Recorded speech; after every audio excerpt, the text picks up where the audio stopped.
So, and one of my good friends and a neighbor just moved to Detroit. And what's funny is Detroit, where he lives. Actually, we're on. We're on TV. Board member and We'll get back to the travel log. We'll get back to that. So good afternoon. The Design Review Board #1 meeting of October the 16th, 2008 is called to order. Please refrain from talking amongst yourselves during the meeting, and please turn off or put on vibrate all cell phones and pagers. If you need to talk, please leave the meeting room. Anyone who wishes to speak, including applicants, is asked to completely fill out one of the speaker cards provided at the table by the front door and submit it to staff. You will be called to present a case or speak on any specific item as desired. Anyone who wishes to be re-noticed about a project must completely fill out one of the speaker cards provided at the table by the front door and submit it to staff to receive notice of subsequent meetings. Current Design Review Board agendas are available by calling our Design Review Board hotline at 818-548-3171 or by visiting our website at www.ci.glendale.ca.us. A handout describing the procedures of the meeting, possible board decisions, and Design Review Board reconsideration and appeals is available at the table by the front door. Please note that appeals must be filed within 7 or 15 calendar days of the Design Review Board decision date, depending on when the case was originally filed. The chairperson may reorder items on his or her discretion. In terms of our roll call, Board Member Aliano is absent. Board Member Ellis? Present. Board Member Insua? Here. Board Member Yu? Here. Chairperson Simonian? Present. Report regarding posting of the agenda. The agenda for this meeting was posted on the bulletin board outside City Hall at or before 5 p.m. on October 9th, 2008. There, under oral communications, I do not have any cards. Chairperson Simonian, do you have any cards for oral communications? I do not. Right. That said, we're going to the calendar. Staff announcements. Stephanie Wright has one staff announcement. So. Good evening. Wanted to announce that this past Monday, on October 13th, we had a very productive public workshop with our community members up in the Crescenta Valley at Clark Magnet High School. We will have a follow-up discussion on October 20th, this coming Monday, where we'll talk about the issues, identify issues facing the Crescenta Valley area and discuss them more fully. And of course, report back what we had heard last Monday as well. So you're all welcome to attend if you'd like, and we want to let the public know that anyone in Glendale is, of course, welcome. We've also invited adjacent areas of Loch Kenyatta, Flintridge, unincorporated, and City of Los Angeles. Okay. Thank you. Thank you very much. We have no items under the consent calendar portion of the agenda, so on to the design review. I'm sorry, do we have a continuance that we need to mention? Yes, I was going to make note of that right now. Excellent. So thank you. Design Review Board cases. The first item on today's agenda is case number 1-PDR 2007-059-B. The project is located at 1343 Highland Avenue. This case is being continued at the request of the applicant for an additional 2 weeks, so it is being continued to the October 30th Design Review Board meeting. So that said, we have 2 items on today's agenda. The first item is, or would you like to introduce that, Chairperson Simonian? Thank you very much. Thank you. And good evening and welcome to Design Review Board 1. Our first case this evening is 1-PDR-2007-114-A, 1062 Allen Avenue. And I believe Mr. Nazarian is the case planner. Thank you, Mr. Chair. Good evening, board members. The first case of the night is case number 1-PDR-2007-114-A, located at 1062 Allen Avenue. This project had been scheduled for DRB meeting for April 17 of 2008, but at which time staff requested continuance because a zoning issue was identified. And following that, on June 21st of 2008, a variance, case number PVAR 2008-012, was granted to allow a reduced turning radius for the 2 parking spaces designated for the front unit, which we will go over in a minute. This submittal today is a submittal for final review, and it will be heard for the first time. The proposal is to demolish the existing one-story single-family house with one-car garage that was constructed in 1924 and build a new 2-story duplex with 2 attached on-grade 2-car garages. This project is exempt from SEQA. The zoning of the project is R2250, medium-density residential zone. There are no environmental constraints. The house was, as I mentioned, was built in 1924, and our historic preservation planner has reviewed and has identified that this house does not have a potential historic resource or value. The proposal is basically a duplex detached from each other, two separate structures within the same lot. I will quickly go over some site planning. The applicant is proposing to maintain the existing driveway, and both garages will be accessed from Allen Avenue. And the reason why they were required to get a variance is because the front unit, the garage is not facing the street and does not have enough turning radius to enter the garage, so they had to go through, even though it does have 27-foot backup space, but doesn't have a turning radius to enter the parking at one shot, so they had to get a variance for that. I will quickly go over some of the staff's comments, recommendations, and recommended conditions. Staff recommends an approval of the project with the following comments and recommended conditions, and as well as some analysis. Reconsider the size and proportion and location of second-story window at the front facade of the front unit. Consider adding half-inch regular joints for a subtle pattern on the elevation. Applicant should provide the location of the meters and other equipment, including proper screening. The reason why we added this is because, as you may have already seen, there were some discrepancies as to where the AC unit was going to be located. On the respective drawing, it shows a different location, and then on elevations and site planning, it shows a different location. So we wanted to clarify that the applicant will have to come up with a definite location so we can work with that. Applicant should provide additional trees in the front setback area and in the southern side setback area, as well as additional plant types in the areas where turf is currently shown. The front door design should be simplified to be consistent with the rest of the project design.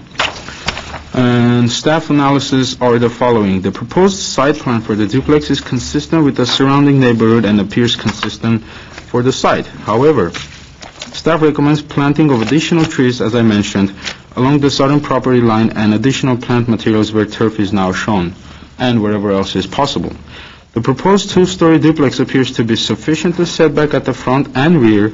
The overall size, height, mass, and scale are appropriate for the site and fit well with the neighborhood, since the neighborhood is predominantly consists of multifamily as well as some single-family structures, but there are also other multifamily structures on that street.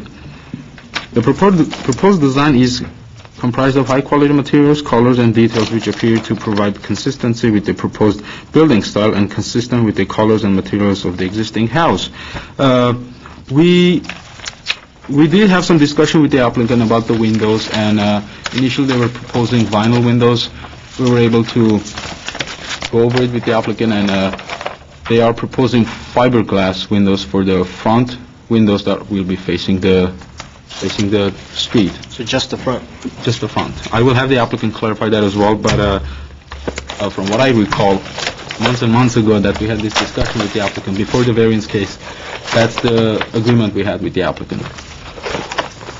There are some relevant exhibits directly behind you for your information, and the applicant is also in the audience for if you have any questions as well. I am as well, also available if you have any questions for me. Did you say that the existing driveway was going to be kept, just the location of it? Location of it and the access of it. They will be providing a decorative driveway, a new driveway, which will be of decorative material. I noticed that there's a retaining wall that goes out to the sidewalk on the house. It's about 3 foot, 4 foot high Uh-huh. on the north side. Is there any issue on, Currently, there isn't any issue. Quite honestly, I will let the applicant address whether they Okay. want to keep that or not. okay. Do you have any other They do questions? have a planting plan that may show up. It shows the walls on it, all the way out on both sides, and that was the question. Which walls are you referring to, Mr. Ellis? Here and here. This is existing. I don't believe there's a wall here from when I looked at it. That one, there's a wall already existing on the sidewalk.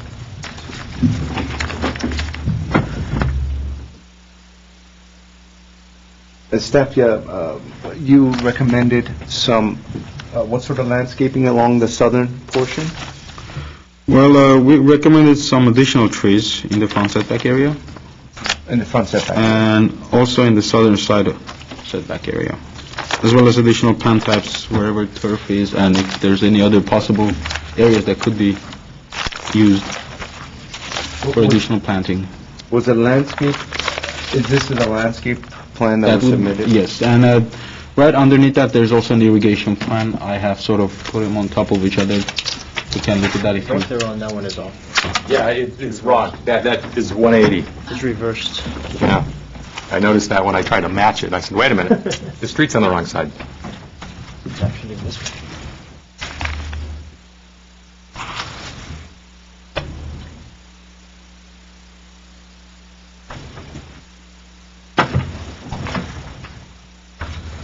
Do we have any other questions for staff at this point in time? Thank you. Thank you. The only card I have on this case is Victor Muradian. If you would please state your name for the record. Mr. Muradian, I designed this project.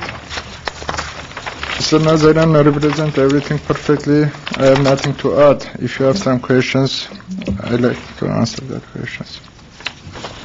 I have a question. On the windows, was your plan to use just fiberglass on the front, or would you do fiberglass all the way around?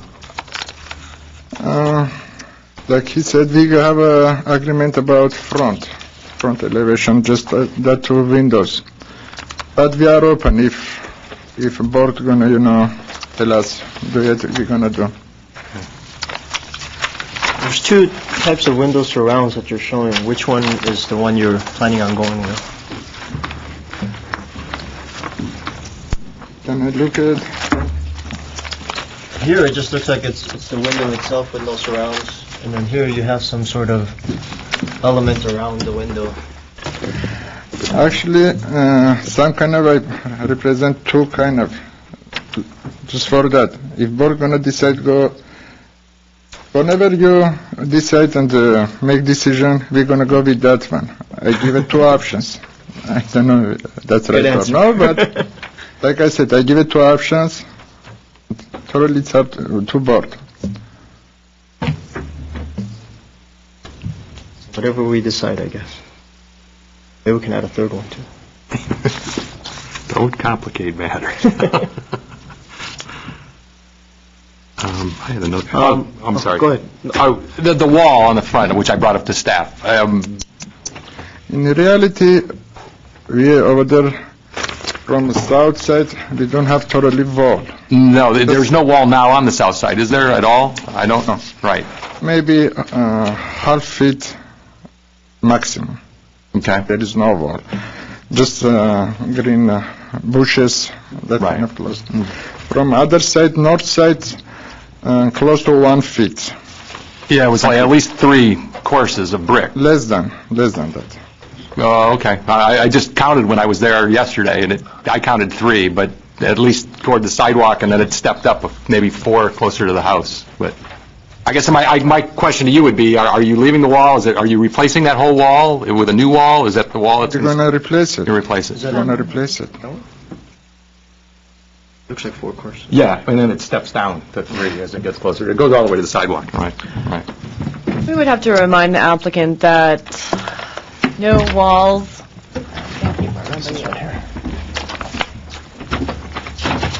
And again, we would have to first of all determine exactly where this wall is located. Is it located on this particular property, or is it located on the adjacent property? If the wall is actually located on this particular property and they wanted to remove and replace it with something else, we would have to caution the applicant and the property owner that nothing over 18 inches is permitted, and nothing over in terms of a planter box is permitted in the front yard setback, which in this case in the multifamily residential zone is a 20-foot front yard setback. So if you were considering replacing this wall, essentially you would not be able to do so except for that portion 20 feet back from the front property line. I am talking about only front yard. Correct, the front yard. Yeah, front yard going to be clean grass Okay. and trees, whatever we have on plants.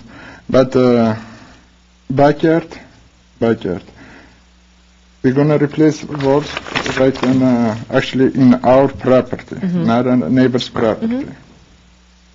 We're going to keep that always in our property. Never we're going to cross that property line. Okay. Yeah, I guess my concern is just that front setback, the walls in the front setback. From front, Right. we have 20. Right, no, you have it says 23-foot setback, but I'm just saying walls in the front setback. No walls. Okay. No walls. Thank you. And that's something that we, during plan check, will address Plan as check well. will address. Great. Thank you. Building safety. I had one other question, and I noticed there's some discrepancy between the numbers that you presented on your zone, as far as floor area ratio and lot coverage. Now, staff had said theirs are correct. I'm just kind of wondering how that error happened. Is that?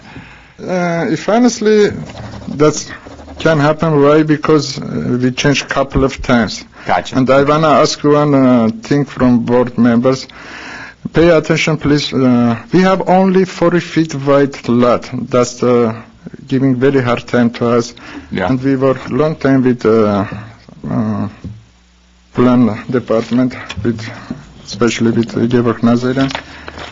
Just for that, we have like couple of versions till this day. And we changed, and we came to this version. Just for that, maybe somewhere we have missed some numbers. But these final numbers, that's really final, and we're going to go with that. Okay. Our purview is the exterior of your house, but I just as a question, as a homeowner, I noticed that there seems to be no access from the garage into the units, and I was wondering if there was a reason that you elected not to do that. Because, like I said, we have only 40 feet wide, and especially when... No, I'm inside the garage. I understand. Okay. I understand. Okay. I am trying to explain that. Gotcha. Okay. Because from both sides, I have to keep average 8 feet back seat from sides. Second floor, 11 feet. I mean, inside automatically becoming too narrow. That's the whole thing. If I'm gonna, we go over that with owner of property couple of times. Some kind of like not comfortable have door over there. In first versions, we used to have that door, but when we've been some kind of forced by court requirements, make narrow that units, automatically we take off that door too. And so the door from inside the garage to inside the house was affected by the width of the lot? Because in any kind of door, some kind of, you have to have a landing gear in front of that door. Okay. That's the purpose. I was just, as a user, I would think, that would make me crazy to live in your apartment or your house. It wouldn't have to go outside to get into my garage when it's adjoining my house, but that's just me. And the only way to get in is you have to open up your garage door. Right. If you don't mind, I'd like to add one more thing, because of right now, like you said, our goal just outside elevations. Later on, when we're going to go to building safety, that time we're going to pay more attention to inside. Gotcha. Right, we did it wherever we can till this day, but we're going to pay more attention next step. There's a lot of red flags going up. Thank you. Thank you. Oh, one more question. For sure. The roof lines on the front unit, could you go over a little bit what your rationale behind that was?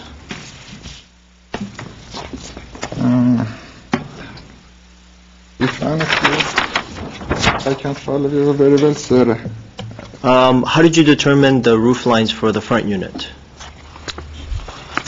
Roof lines, now it looks a little bit crowded.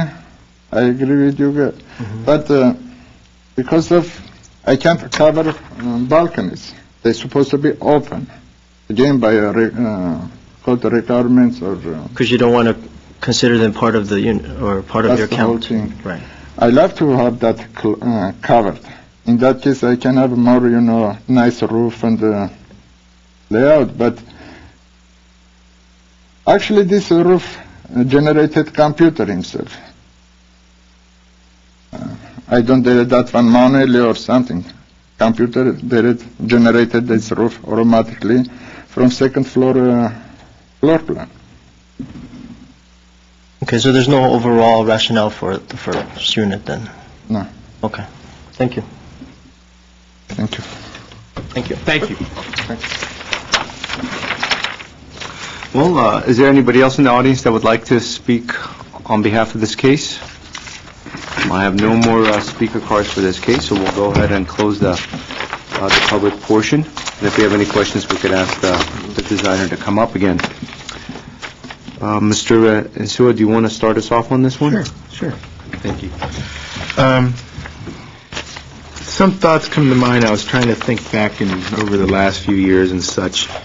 What are some of the consistent thoughts that we have tried to do when the project is converted from a single family to a multifamily, and multifamily being, if you will, potential commercial, and trying to think, are there certain things that we would be looking for? And one of them that I'm trying to remember was a higher caliber of architecture, a little better executed, a little, since it is a commercial endeavor now, a business endeavor, would there be perhaps a better approach, of more refinement of the architecture? So when I look at the architecture here, as Mr. Wu is saying, there's some quirky things with respect to the architecture that I don't think is consistent when you look at the whole package. We've got on elevation that's identified as the west elevation, which is the front. Up at the top, at the gable end, or up at the top, we have what appears to be horizontal siding with a vent. Why that? We then have the rendering, the rendering at the bottom, where it doesn't show that slatting material. It only shows it on the front elevation. Okay. It's got a gable roof instead of a hip roof, or the other ones have gable roofs. I think that may be a question that you were trying to drive home to. What was the design intent? The front door, even staff identified that didn't appear to be a reason for it. Aesthetically, architecturally, yeah, it's very ornate and very detailed, but why? When everything else appears to be less ornate, less detailed, more straightforward. The straightforward approach isn't bad. The ornate approach isn't bad either, but both of them together don't appear to be working that well. The windows, if you look at the windows in the front of the front unit, they appear to be not very well, an integral design approach to the structure. It was just, we needed to put a window in a room, and we put the window in the room. So for me, and when I look at the site planning, it appears to have that challenge too. As you were saying, this is design review, but there's not a door that you would want to have into the room. It's design review, and it very well put. It will be something that we flesh out later as we get the design better. But I think that maybe points to an overall aesthetic picture that I see here. The private areas don't appear to be executed well, and part of the functional opportunities. If you notice, they just seem to be an outcropping of areas. The back one, the side one, just straight out from the point of the house. The landscaping plan at the back, the last sheet survey, but the last sheet that we have here, it's gone from a single-family residence where I think the expectation should be lower. I mean, there are people living in their homes, and there's a modest approach to what you can do or can't do. But when I look at the landscape plan, I think that we have in the past, for these type of things, wanted a better caliber of landscaping plan that seems to be better woven into the project. So, in general, it's in the right direction. I mean, it's okay, but for these kind of projects, and again, as I started saying, in our past, we've tried to request a better caliber of work, especially when you're changing from single-family to a commercial or a multi-family project. So that would be my comment. Thank you, Mr. Insua. Mr. Ellis? I think I would echo Mr. Insua's comments and also staff. I'm underwhelmed. I mean, just from looking at the design, there's no there, and I certainly am not a professional to be able to tell them why, but from just looking at the picture, I think it needs a lot of work. And I don't know quite where to start, but I mean, if they can do something to the streetscape, because that's where the public's going to see it, and it's way underwhelming. There's just this inconsistency. If you look at the site plan here at the unit in the back, the door is at the front. And then when you look at the floor plan, the door is in the back, set back. It's okay. It's okay. There's a lot. It adds up. Yeah, it adds up. Thank you, Mr. Ellis. Mr. Yu? I think inconsistency is a good word to use on the project. All the way from just graphically how things are represented and how they're not matching from one to the other. Floor plans to site plans are not matching, they're inconsistent. Roof usages, they're just inconsistent with what the massing behind of it is. It's just windows not quite matching. Even the use of materials, how they've thrown in the stone material, but the way it's applied is sort of very superficial, sort of just stuck in the corner or even wrapped inside. And proportionally, it doesn't work in that area.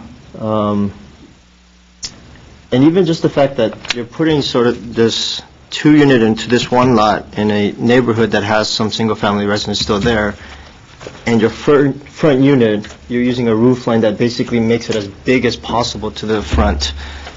And so that is also an inconsistency where you're trying to fit in with the neighborhood and trying to make it maybe look smaller than it actually is, but that front face just makes it really big compared to what could be. And so, I think there's just a lot of things that are just going against it, I guess, and leave it at that. Thank you, Mr. Yu. Well, you've heard from the board, and overall there's just not any support for this project, and I think the overlying theme over here is that it needs a little more work. I think as I look at your project, and I'm glad you pointed out the 40-foot lot width, because a lot of people that are watching at home might not have picked that up if you hadn't mentioned it. It really does confine and restrict the design as far as layout is concerned. And so when I look at the overall massing of the building, I think you've done a good amount of work in breaking up the massing and the bulk of the building. And so with the confined lot that you have, you seem to have done a good job working out the massing. And now there's just a couple of little details that are left for you to just push forward. The roof, as you mentioned, it was kind of generated by the computer or the computer program, and at times that might not be the best approach. Take a look at the roof, refine it. There's a lot easier ways to construct this roof, and there's manners that you could design that you could apply that would actually minimize the bulk of it as well. And as far as the overall window placement and the window surrounds, it would probably be to your benefit to spend some time on that at this point in time. You're going to go through building and safety, and if you decide to move windows around for whatever reason, if you already have design review board approval, you have to come back, or you have to work with the case planner in order to modify the design review board decision, which is not an easy process. So it might be a good idea to spend a little bit of time of thinking about the inside so you could actually be able to come forward with a design that will go through building and safety and at the same time meet the requirements so you don't have to come back a second time. And so once you work on the roof, and once you work on the inside, which will locate the windows for you a little better, the massing of the building is already there. You have your private space, which seems to work well. You've divided it up. Each unit has its own private space. They have their entrance. You could work on that a little bit. And then the final touch is going to be the design itself and the style. And it's perfectly fine to go with more of a stucco finish and more of a plain vanilla look. But once you start putting in the stone, you want to start thinking about it, maybe just have it at the bottom, at the base, emphasize the entrance with some sort of a pop-out, and then maybe carry the stone in those areas along the sides that are visible from the street. So that's really what this board is looking for, is some sort of a refinement in the design that ultimately you're going to have to do down the road anyways. And so this way you won't have to come back a second time. So in conclusion, I think if I were the designer, that's where I would really emphasize in, is the roof, the interiors, which would help you with the window placement, and then just picking a style and then trying to modify the entrance and the street facade. If I may jump in. Of course. I'm not sure it was clearly reflected in the staff report, probably wasn't, that staff has actually spent some time with this applicant in reviewing the project and trying to get it to a certain level to come to you today. And we likely should have described a little bit more of that interaction in the report, so we'll make sure to do that next time. In other words, it's come a long way since the initial submittal, and the collaboration It has come somewhat, so let me tell you what I remember, maybe Gavor can fill in. I do want to say that originally there was stone as sort of a base treatment, but it seemed not to have a clear way to begin and end. So we actually did recommend to the designer to find a logic that helped reinforce the massing of the building. And it seemed like wherever there was a recess might not be a bad strategy. So we just want, you can feel free to disagree with that if that doesn't work. We just wanted to come clean and say that that was something that we suggested, because the stone at the base in this particular design, because it was such a simple design and seemed to be a little bit more, had a little bit more similarity to sort of what you would call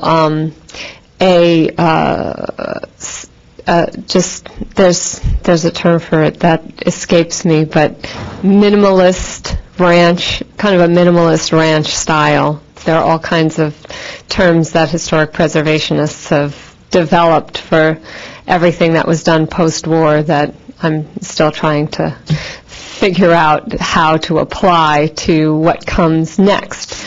And so we thought that, well, it's all stucco except for the stone. Perhaps that siding in the roof would be helpful, and I think we recommended that be used consistently to give it that bit of detail.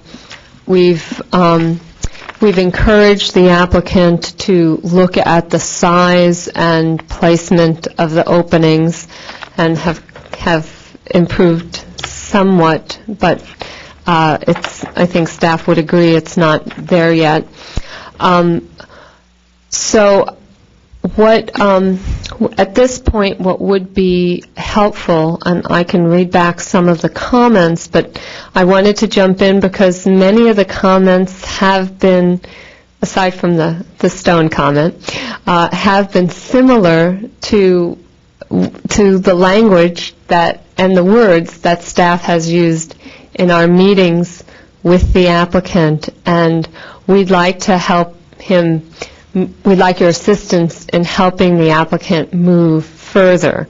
So I'm going to ask a few questions because I know the point here is not to to design, but if we could get a little more specificity, that would be helpful. What we had recommended is that the windows, at least in the visible portion of the project, be recessed and that they be fiberglass and not vinyl. And because the applicant was very clear on their preference for using vinyl wherever possible, that's why we had recommended that on the visible portions. So if the board feels that that should be utilized similarly throughout, we can condition that, and that would be a very specific condition. We felt that for this particular design, because it was so simple, surrounds may not be appropriate, that really the effort needed to be made on the size, placement, and proportion of the windows, and if there's disagreement with that, we should hear that, because that's what we've been trying to assist the applicant with. We personally felt that the slider configuration was a difficult start for that design. So if the slider type windows, The sliding doors? all the windows are sliders. Sliders. So that is difficult at best when it comes to size and proportion. If there's a preference for a double hung or casement configuration, if you think that would help, then that would help guide the applicant in a certain direction. That might be helpful. If that, for instance, we found the window in the top floor in the front, the size and the placement of that a little troubling. If that could be broken down to two, and that might look better. We'd like to give a little more specific guidance to help move the project through. The other thing I wanted to ask is that from Board Member Yu, we heard just now that it might be better if the second floor were stepped back so that it has a smaller appearance. And then from Chair Simonian, we heard that probably the massing's okay and let's just focus on the details. So we could probably use a little clarification if there's some kind of agreement from the board. I wasn't referring to setting anything further back, because it looks like they've set it back a little bit. My comment was more on the face of the building and how it's so much bigger than what it could be if the roof was consistent with what was happening behind it. Yeah, I would jump in and agree with you. I mean, that front elevation, the west elevation on Building 1, different roof line, something, it's just so plain and boxy, and I appreciated being 2 units on one lot, but we've seen a lot of other projects come through that have been able to put some style and some design into it, and that's what I'd like to see on that. I also would not support vinyl windows anywhere in the project.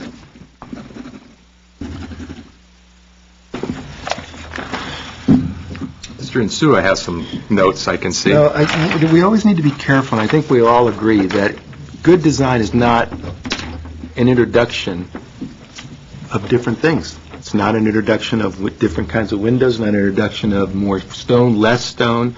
It's an introduction of an overall design concept and consistency with that. That's what good design is. It's not taking a little bit of stone and making it less or adding it here. It's what is the whole package telling you? And when you look at the whole package, this design struggles. This is not to design it for you, but as you think of the word opportunity, boy, we have an opportunity to do certain things here. When you look at the front entrance here, you have an opportunity to break this line right here. If you look at your floor plan, there's no reason why this entry, especially the way you designed it, needs to be in the same plane as that.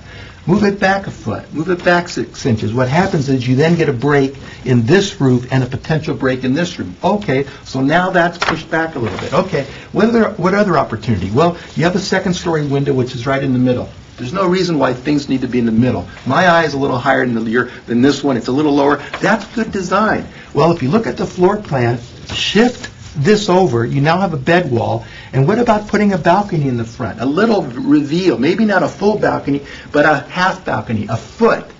So then you then have this opportunity to cut into this roof, adjust this, and then you maybe put a planter in front. That's the kind of design. Look at magazines, look at books, see what they do to create interest in design, and you'd be surprised how quickly the opportunities start affording themselves. And they don't need to cost more, but they happen quickly and naturally. If you're finding that you're struggling with, should I put stone on? Should I take stone on in this little section? I think you're missing what design is all about. And I think what this is, that's what I think we see here. Is it design that this should be a gable end and this is a hip roof? Well, that's a little inconsistent. We'll kick this back, and then look how interesting you could shift the window, make it maybe a slider or maybe the same size window, and then maybe there's a planter window box in there or something. Oh, then if you put a planter window box here, well, maybe there's a good spot for a planter window box here. There's a lot of these little things that this can benefit from. And I think that's what I would say is good overall design. Good opportunities.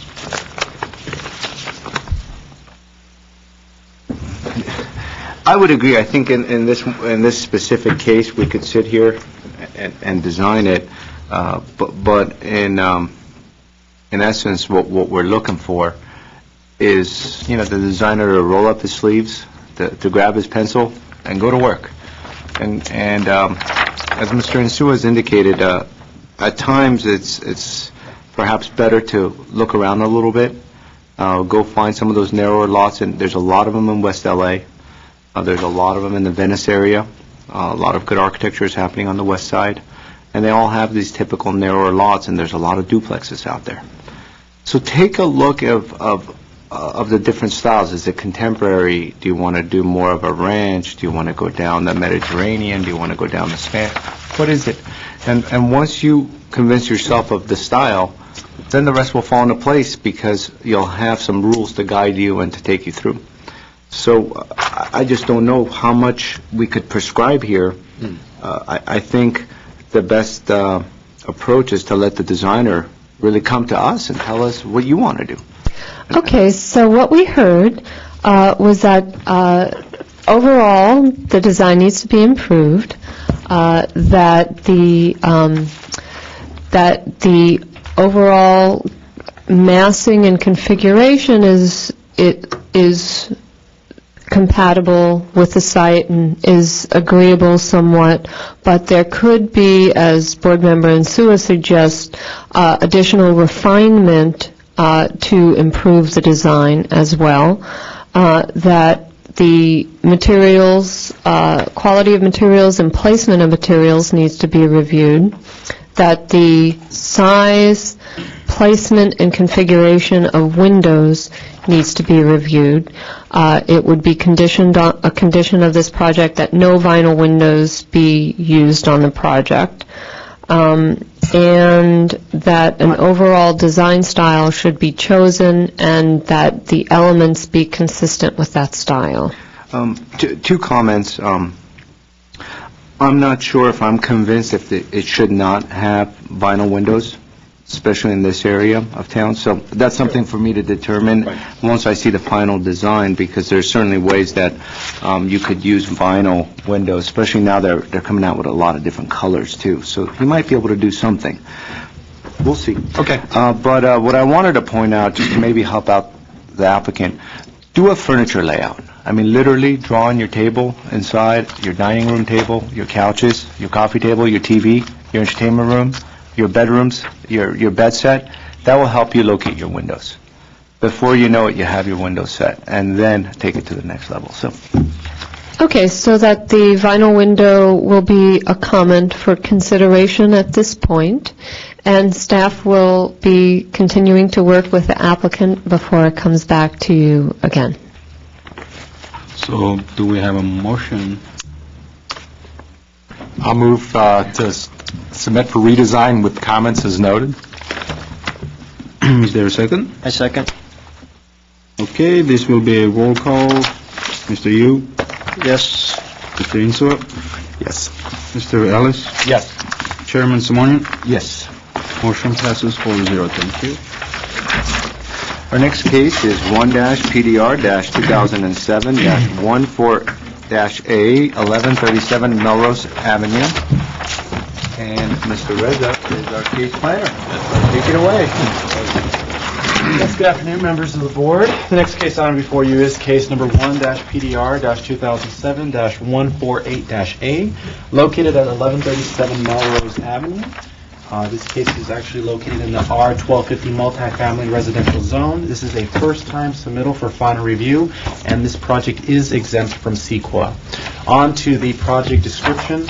The project proposes 6 new condominium units. Each condominium unit will be in 2 stories in height, and with square footages ranging from 1,100 to 1,400 square feet. The proposed project will include a 16-space semi-subterranean garage, with trash enclosures and guest parking. This project includes demolition of a single-family home that was built in 1921. I can quickly go over the submitted drawings. These are the site plans that were submitted by the applicant. The garage layout, first and second story, the building elevations, roof plan, and the front and rear elevations.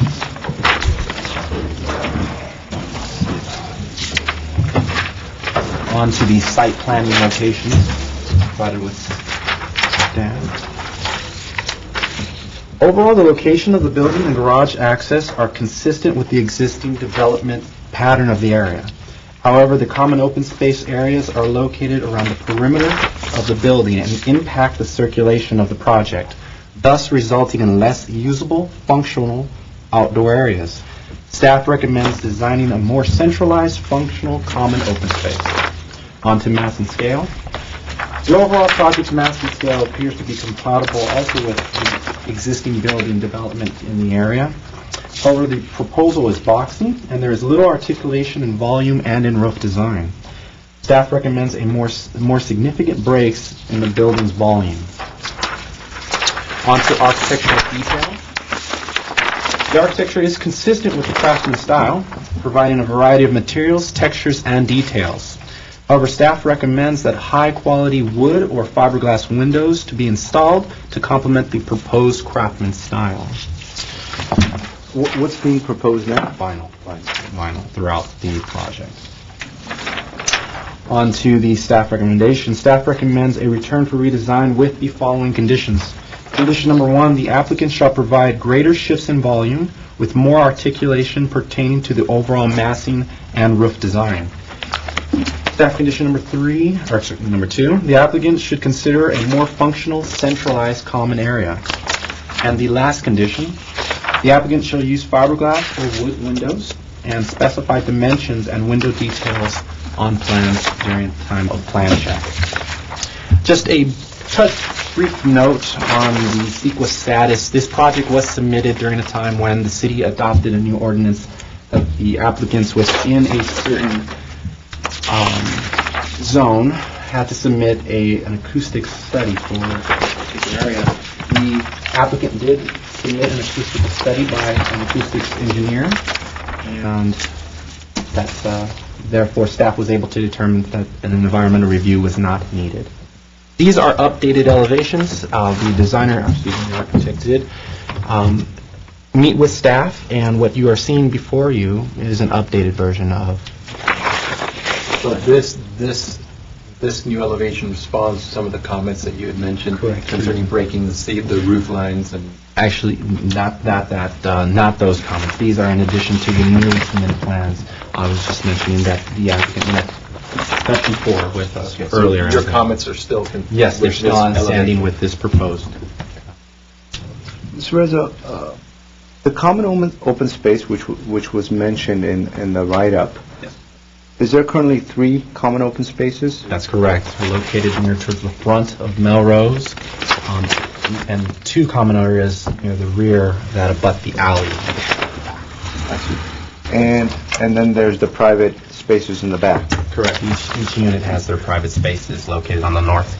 And then what is occurring between the private spaces on the north? Is it common I believe that's a raised landscape. I do have a landscape plan that I will put up momentarily that shows the landscaping in between this, but I believe this is all landscape in between that area. So we could ask the designer that Yes, question. it is noted on this particular site plan that it is blocked off from the common areas, but this particular space is landscaped. What's the zoning on it? 1250? 1250, high density.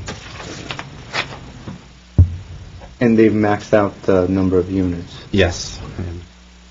And what exactly is the concern with the roofs? I believe there was in elevation, this overall appearance gives a more exaggerated appearance of shifts in volume. But when you actually look on the floor plans or in plan view, there's slight pitch in overall volume, and in this particular instance, the roof design should provide more shifts. But I believe our comments were more undulation in elevation, as it's not reflected in the floor plan as it is in perspective.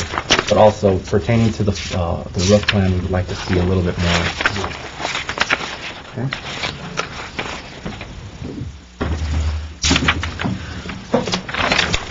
That concludes my presentation. If there are any questions, the applicant is in the audience. And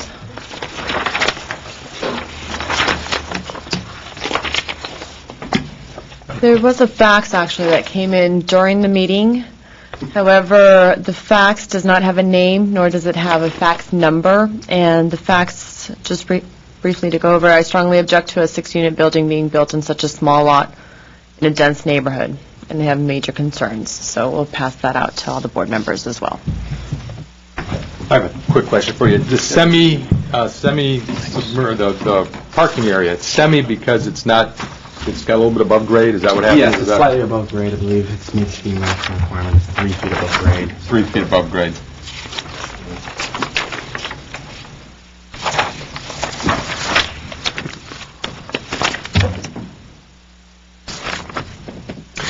Thank you.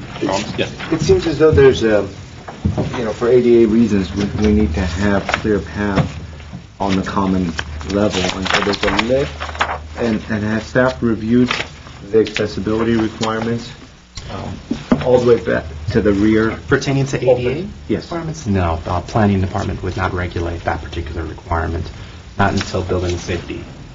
Building plan checkers would be reviewed. I thought the lift was from the garage up.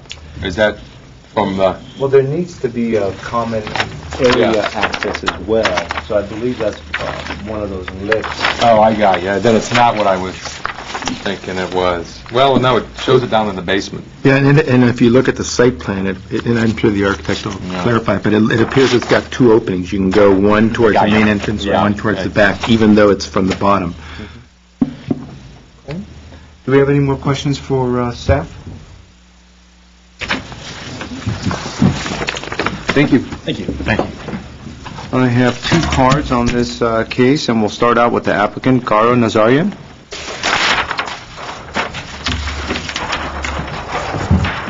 Good evening, Mr. Chair and board members. My name is Garo Nazarian with Domus Design. The proposed project is located within an area of the mixed development. There are several apartment buildings of the various date of construction, and there is no predominant architectural style in this area. The proposed project is inspired by the craftsman style architecture. There are different materials and treatments resulting in a harmonious architectural sound.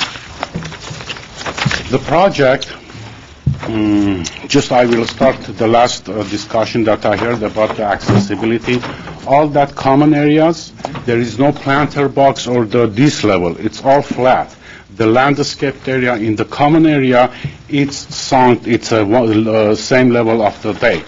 It's not a raised planter boxes in the common area.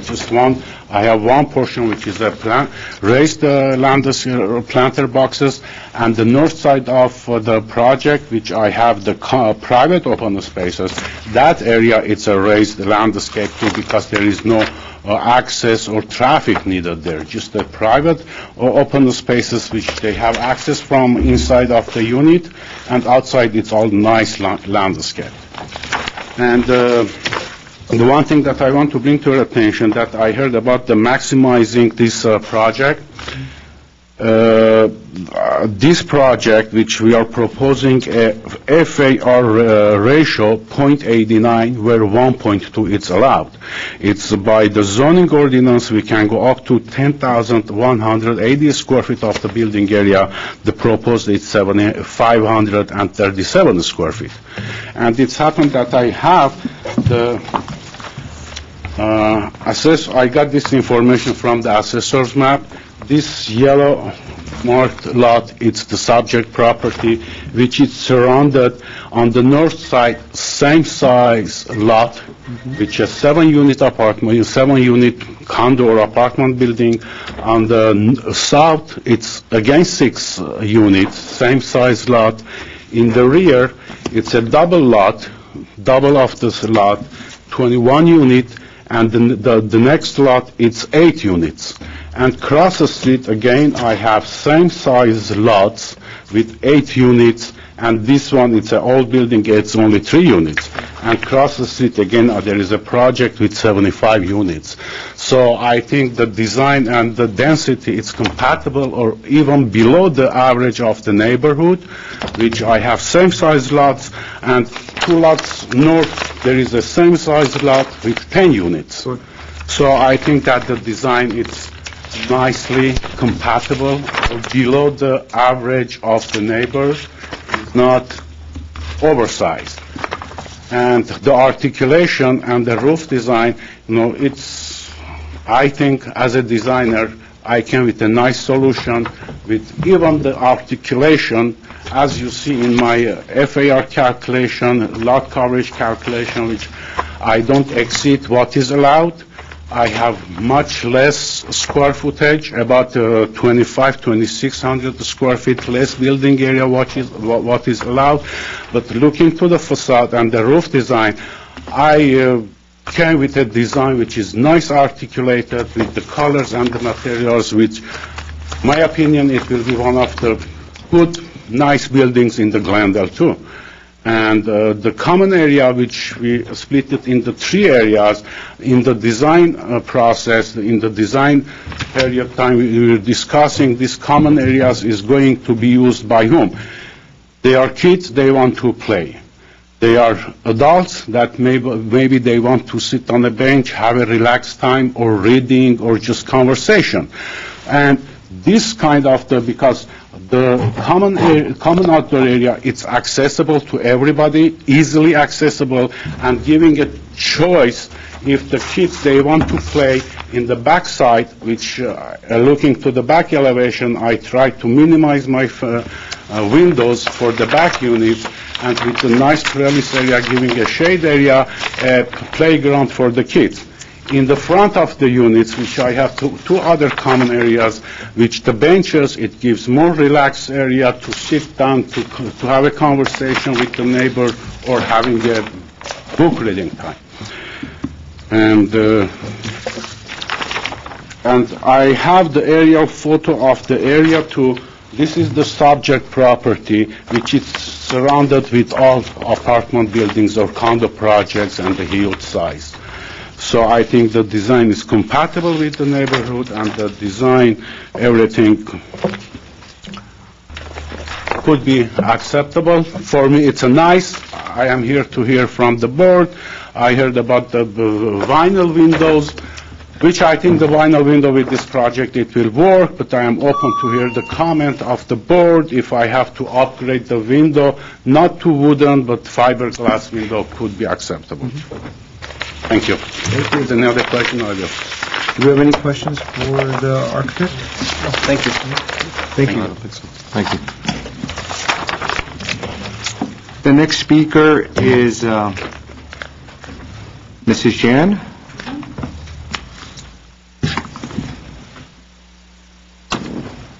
And if you would state your full name for the record, thank you. Sure, it's Mrs. Gianu, Mary Jane Gianu, and I basically came in to oppose this project. I think there's too many units going up over there, and I just overheard the gentleman mention the units next door. They were built before the moratorium. Next door on the north side of that project, the units were put up in 1986-87. Behind were also put up, but it's a double lot across the alley. Across the street on the east side is the Avalon, which abuts Central, Melrose, and Stalker. That's a huge project. Next door on the south side of that is 5 units and 1 house in front. I think it's too small of an area to put so many units, and I was under the impression that you weren't allowed to build so many units on that size lot, being 50 foot by 172. The common area that I understand will be on the south side, that abuts the 5 units, and I think that just having if I understand, 11 feet in between the property, if I'm understanding that correctly, there's bedrooms there, and there's a terrace, and there's people maybe 3 feet away from the property line. On which side? On the south side. And there is an alley, and I don't understand why the entrance isn't made to the alley. Why are you taking up more parking off of Melrose, which is already too much, taken up by Avalon and everybody else? And you're just taking another parking spot, another fire hydrant, and they're going to have a 16-foot access to probably go down into their semi-parking. There's an alley.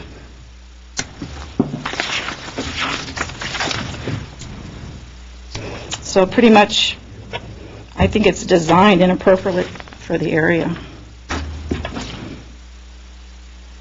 So, I believe the ramp is off of Melrose, Okay, and the entrance is off of Melrose. correct. That's what I understood. There's an alley. And she's saying that why wasn't the alley not utilized for access to into the unit? I see, okay. Why are we using 50 feet width? We're taking away a driveway, and they'll put a fire hydrant there, I guarantee you, because that's usually what happens. So you're losing that whole frontage, an extra 2-car parking gone. And they have an alley where you cannot park. Do you live close to the property? I've been around the area since 1964, but I manage units in that area. I So see. I'm very familiar with the area. So you work with a property management group that currently manages some buildings? Well, it's not a group, I work for, yes, and I manage up the street, San Rafael and Melrose. Okay. Thank you. Thank you. Thank you. Well, I have no other speaker cards, but what we do have is the designer that could have a few minutes for a rebuttal. Just I want to add here, doesn't matter. Your name for the record. Arun Nazarian with Domus Design. I heard that the next properties which more density, 8 unit or 10 unit, has been built in 86 or 56, doesn't matter. Right now the project, it's there, we have that much of units in the next doors. And I want to add that right now the site has a driveway, a curb cut from Melrose. So we are going, always I do have the curb cut, and that space, it's, curb cut, it's there. And having access from the alley side, you as the architect that I know, you know that it's sort of impossible to have access to a semi-subterranean or almost 7 feet below the street level. It takes a lot of the lot area to have access from the alley side. No other comment. Thank you. Thank you.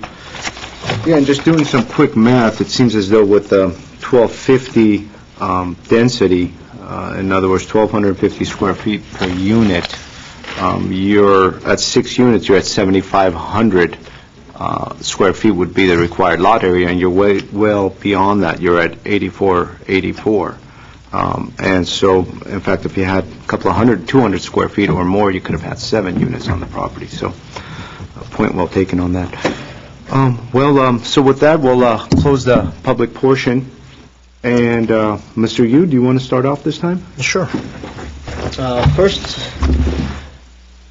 I think just looking at the exhibits and sort of the overall organization of the project, I just want to commend you on a job well done. You've sort of taken an architectural idea and carried it across. And it's a fairly large complex, but you've been able to utilize even the subtle 1 foot, 2 foot setbacks or jogs on the face to be able to create a lot of different things on a face that's, it's a 2-story face, but then you're able to put a lot of character into it. And so, actually, it's kind of too bad that the people that were here for the other project didn't stick around to be able to see this project, because there are a lot of things that Mr. Insua talked about that's carried across in this one.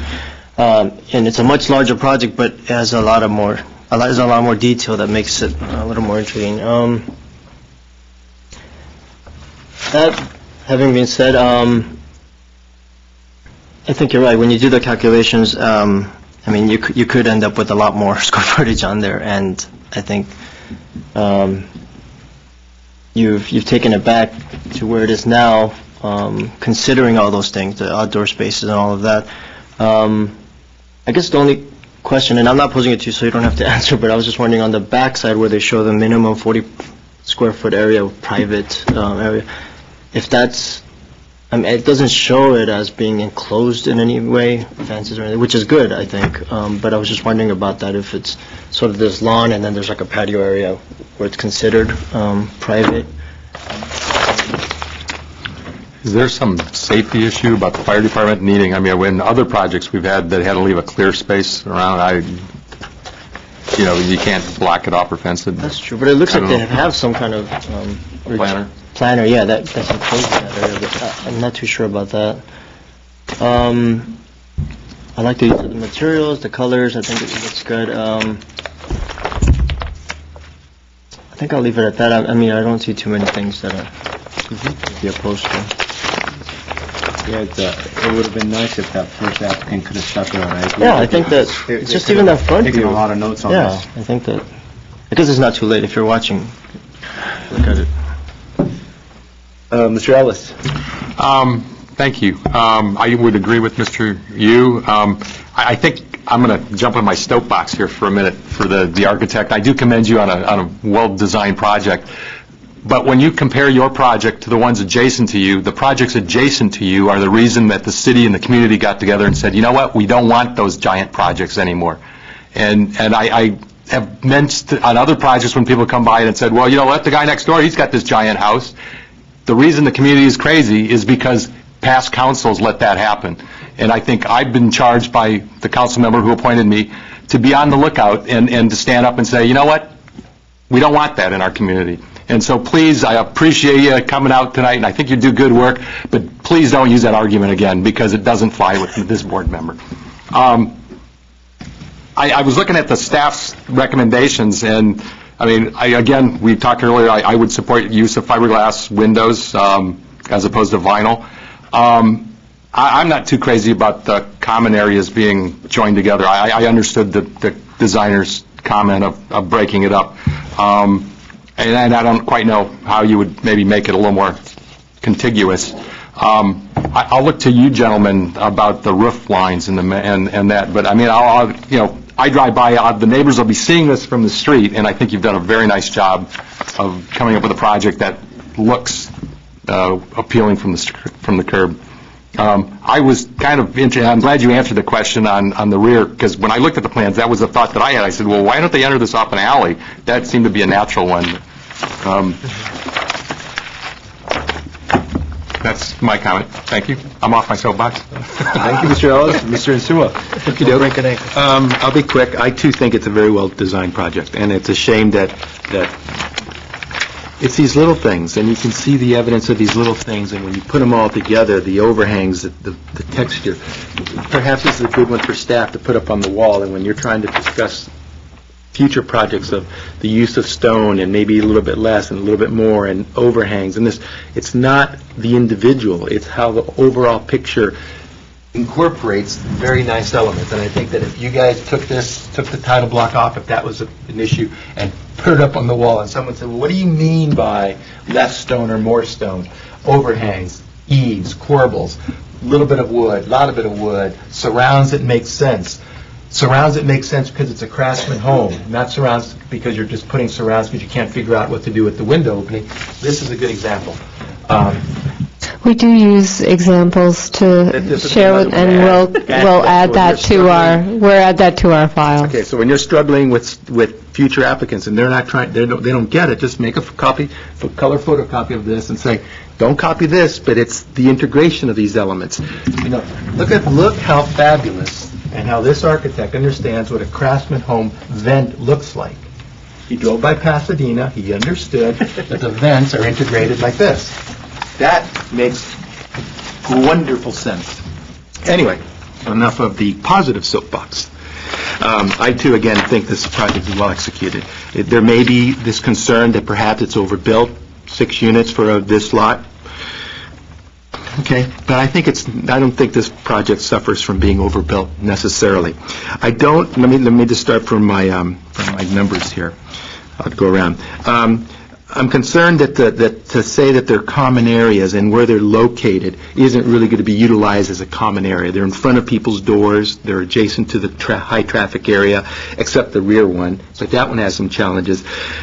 So I imagine a common area being a place of respite where you feel secure with the children and the kids and sitting, and there's an engaging of the community that live in this area. I don't think that'll be achieved here, but that to me is not a deal breaker. The numbers work and the aesthetics, for me, overwhelm that little concern. So the front common area, I don't think functionally works, but it's very attractive and so on and so forth. When the rear one could be considered better. But you have an opportunity, in my opinion, I think as you were saying, or Mr. You were saying, is I would suggest, since you have a screen wall on the north side of the property, try to make those private areas as big as possible. And perhaps, I see them in some really nice, apartments, but perhaps maybe consider, if possible, little wing walls that extend themselves here with a little bit of an angle, so that even though they don't block the view, but a little wing wall made in the same material, so there's a little bit of sense of I'm holding you there, this is my property, so that increases the private area sense of uniqueness. So I would suggest that would be maybe a good approach. And I think it was really well done. And the concern that you had with respect to why don't we use the rear alley for access, very well put by the architect. The slope angle to get into your garage could never achieved unless we had a podium parking right on the surface, and I think that is inconsistent with what we want with the subterranean or pseudo-subterranean, so you see more of the residents and not structures on sticks. So there's great arguments as to what the challenges are, and I think overall it's done extremely, extremely well. Thank you, Mr. Insuro. I agree with my colleagues. I think it's a well-designed project. You could tell that the architect has spent a good amount of time going over the details and coming up with a cohesive design that's really true to its style. And so you've taken the craftsman style. You have a lot of its components in there with the deep overhangs, the exposed rafters, the pronounced entryways, the craftsman lights, the window surrounds, everything that's true to the style. You've incorporated it, but with a little more of a contemporary flair to it, which is nice. And so you've been able to integrate some stucco in there, and you've been able to integrate some bold colors, which I prefer, which I think is quite nice, as opposed to some of the more traditional earth tones that are presented more often than not. And you've done a good job with the stone details as well.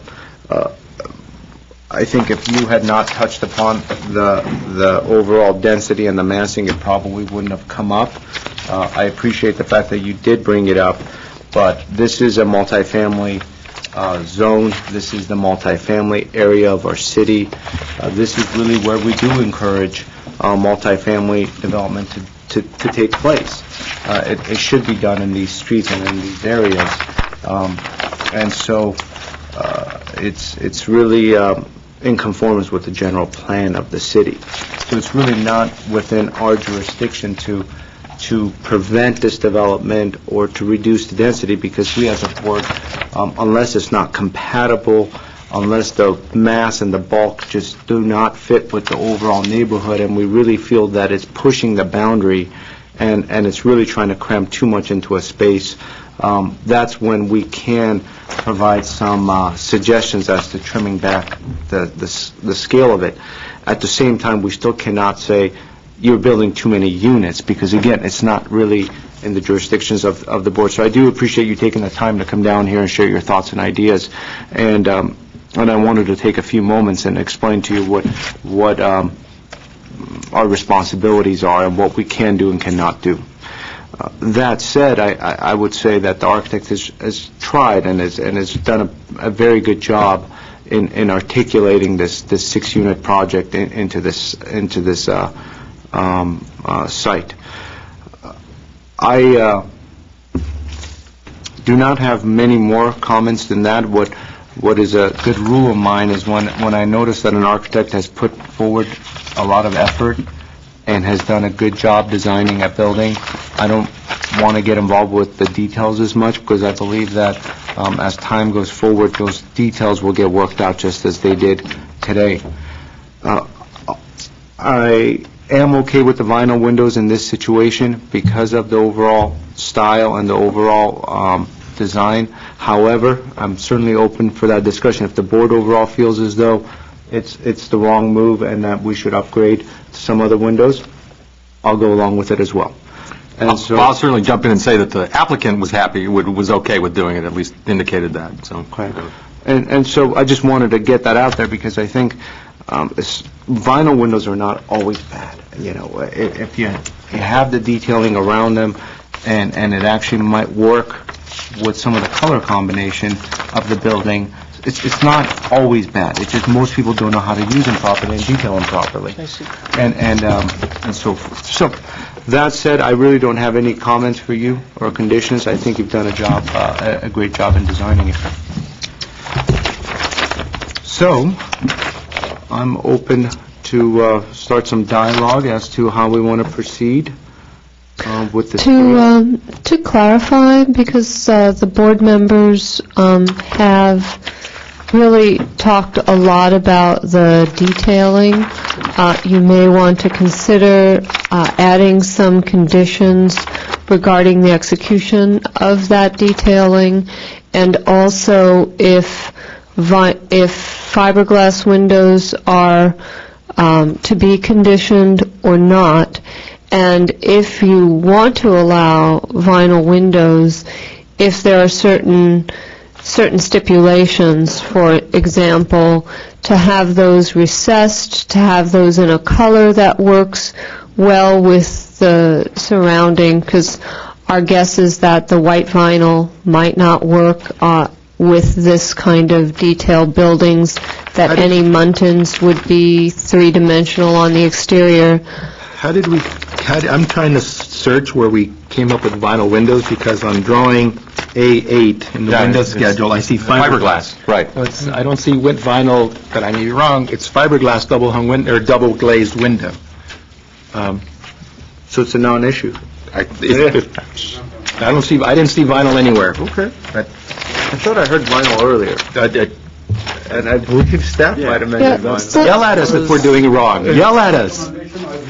Yeah, so I see. that may be They listen some to staff. confusion by staff, but also sometimes we like to mention it because very often an applicant might come with a change later on, so that helps us in working with the applicant rather than, we certainly wouldn't want to bring it back to you if it's something that we could clearly just state in a sentence. Okay. So fiberglass it is. Window schedule That's right. says it. Okay. Yeah.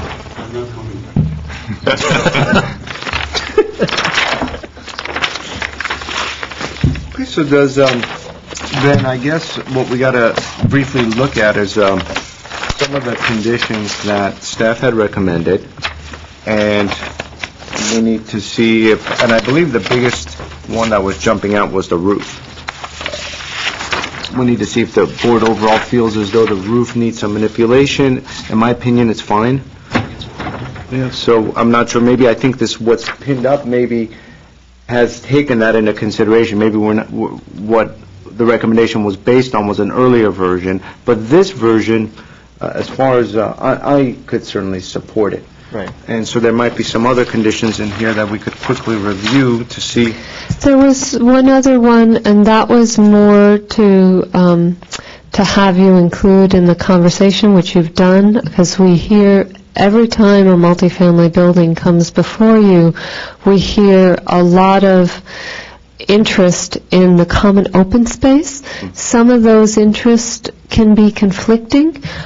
We do hear that we have a desire for common open space to be accessible from the units, and so in this case, we think they've done a good job by spreading it around, but at the same time, there's a request often for a usable common open space, and so because the applicant has spread it around to a few different areas, which we think is a reasonable strategy, they didn't seem to have that kind of, as Board Member Insua mentioned, that kind of secluded, peaceful, maybe more usable area. So we just wanted to point that out, to bring it up, because it's something that comes up every time a multifamily building comes in, and we try to give proper direction to our applicants, and we've gotten some good feedback on this one, so thank you for that. Excellent comment.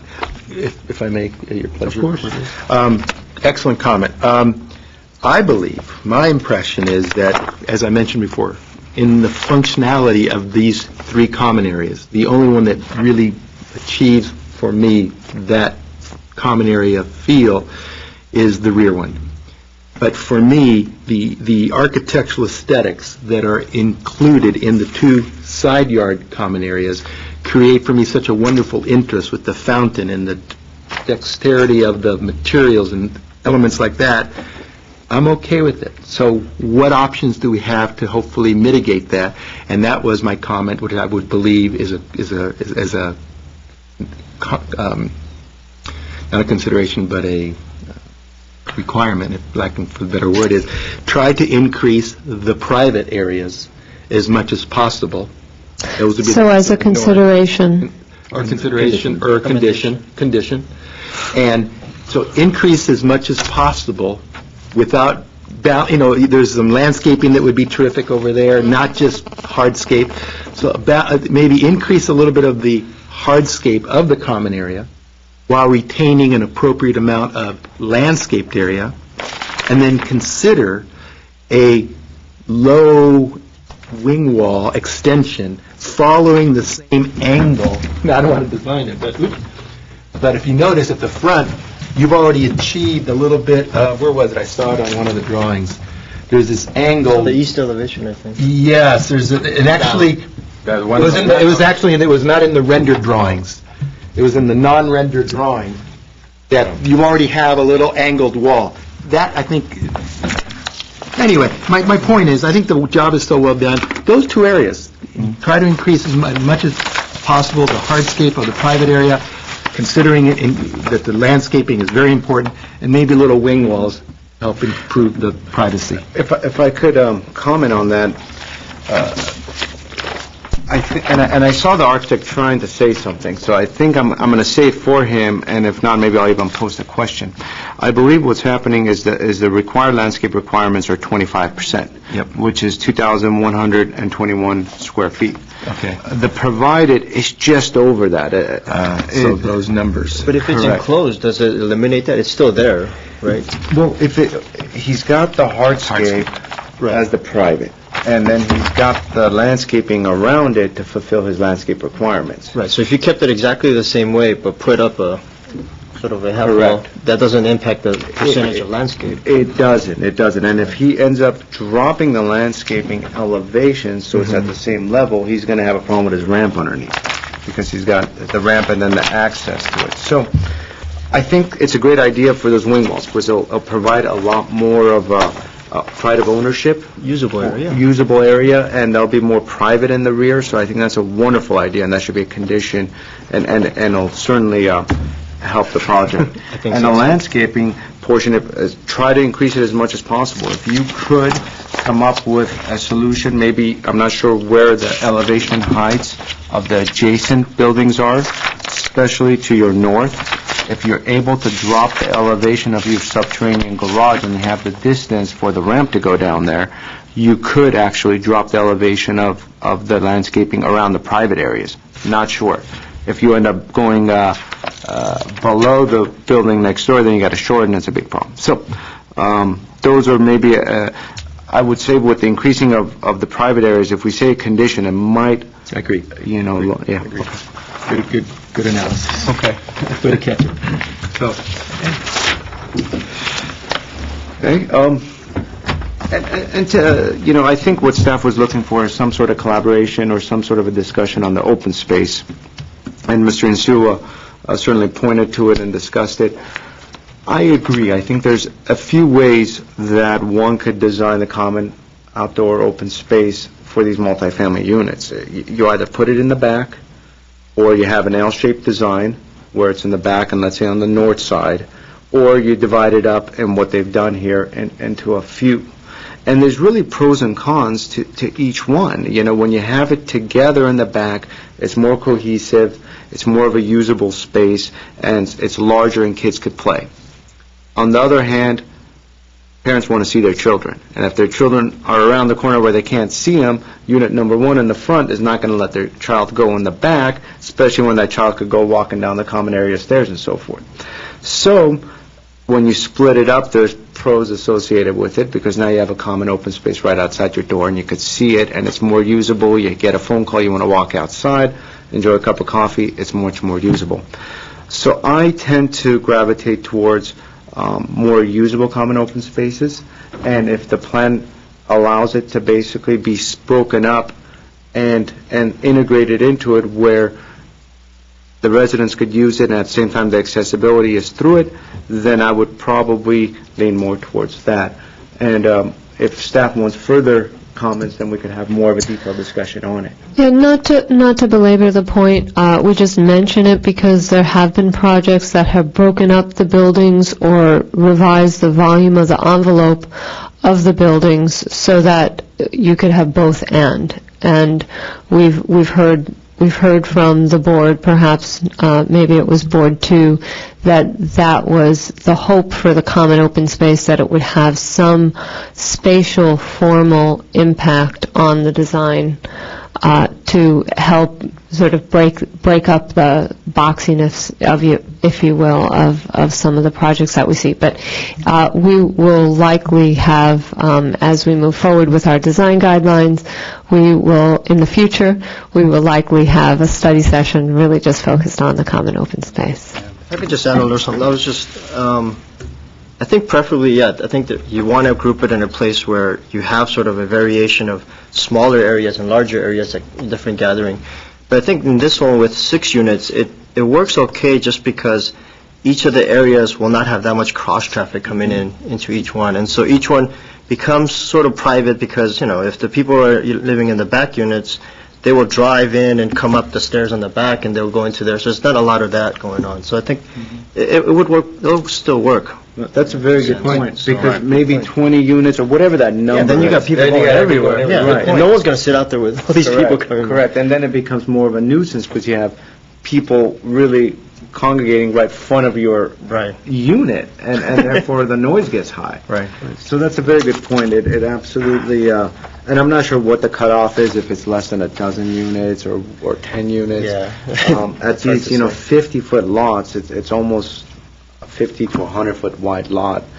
The splitting of the common open spaces work, but at some point, when you're dealing with 40 units, you almost want to have the play area in the middle, and the barbecue area, and the gazebo, and the pools, and everything. Good point. It's more of a result of, well, what do we got, and how does it work within that? Yeah, how do they plan it out? How does it work? Yeah, good point. Very good point. So I guess we're ready. We're ready, yeah. So somebody want to make a motion? I'll make a motion to approve the project, but I guess we don't really have any, huh? satisfied that one. Because he's already agreed to the windows are already fiberglass. Last time. The roof, I think, was not an issue. And then the common area space. I think we had the talked one about. comment about the backyard, if it's possible. Do we make that a consideration or a condition? A condition.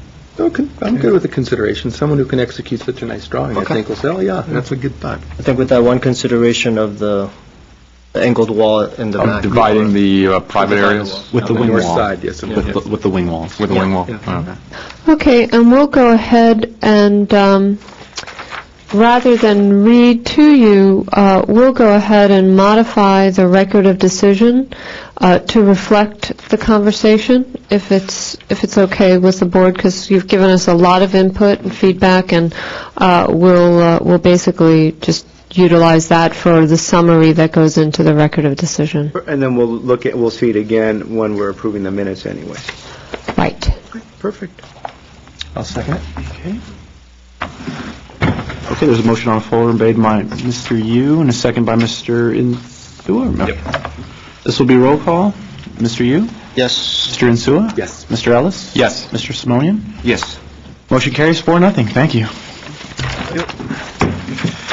Next item on the agenda is the approval of the minutes, and more precisely, the approval of the October 2nd, 2008 minutes.